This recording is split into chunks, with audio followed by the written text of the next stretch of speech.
Tinadaan ka ngayon kong bago ka magsimba, pero una muna ay yung resulta ng botohan nung Wednesday ng House Justice Committee sa dalawang impeachment complaints laban kay Vice President Sara Duterte. Unanimous, walang abstain, walang negative. Ano pong ibig sabihin ba nito, Kong Jude?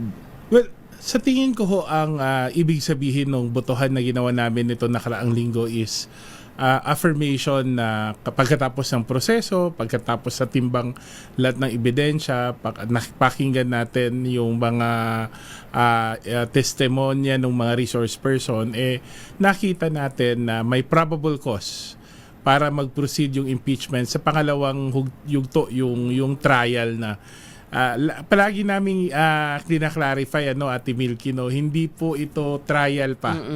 Wala ho sa stage natin para mag-decide kung convicted ba ang Vice President. Yan po ay gaganapin sa Senado.